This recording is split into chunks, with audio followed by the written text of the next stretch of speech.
What's up, everybody? It's AJ with etrailer.com. Today we're going to be checking out these Titan chain snow chains. These are going to be a twist link ladder pattern design. And we put them on a 2022 Toyota Highlander. Looking at the chains, you see they fit the tire very well. One thing you want to look at is what tire size you have before you order them. So today we're working with tire size 235, 65, R18.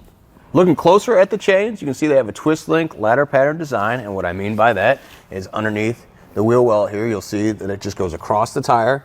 And then we have twist links, which ride a little bit smoother than some of the other chains because they're not as aggressive. So they're going to be really good for starts and stops. They might not crunch into that ice like you want. If you want really aggressive ones, I would look at V-bar style or even D-links. But these are going to have a smoother ride, good for starts and stops.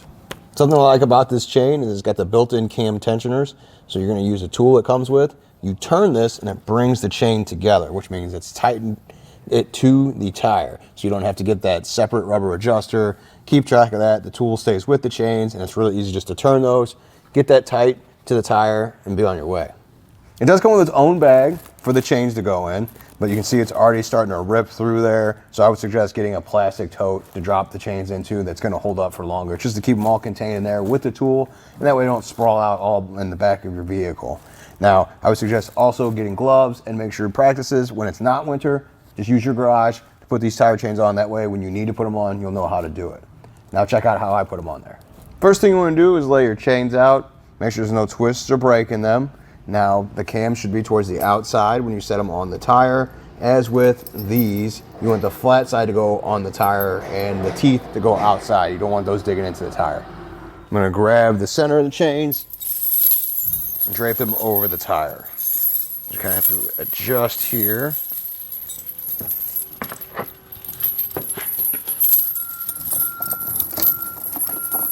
Once you get the top portion, it's going to be easier. You don't have to worry about them falling back down.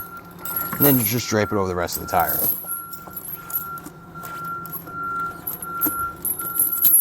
Behind the tire, we're going to put this hook through the link on the back side. Just like that, and then go back around front. So I'm going to put the latch through the first link, bend it backwards, and hook it on our link right there.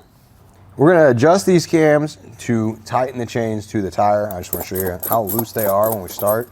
We're going to start with this one here. Put the tool in, turn it over. You can already see how it pulls those chains together. So it's not quite tight yet, but that's just one. So let's try another one. You can already see it's a little bit better. To pick up some of the slack here at the bottom, we're going to go to this cam, turn it. With those cams tightened, you can see how much of the slack it actually took up. They're tight against that tire. We're going to repeat that process on the other side of the vehicle, and that's pretty much it. Maybe drive back and forth to make sure that they are in the right placements on the tire, which means that they're just on the tire sitting correctly, not hanging down here on either sides. It looks good, so I think you're good to go. Well, I think that does it. Thanks for hanging out. Hope this helped.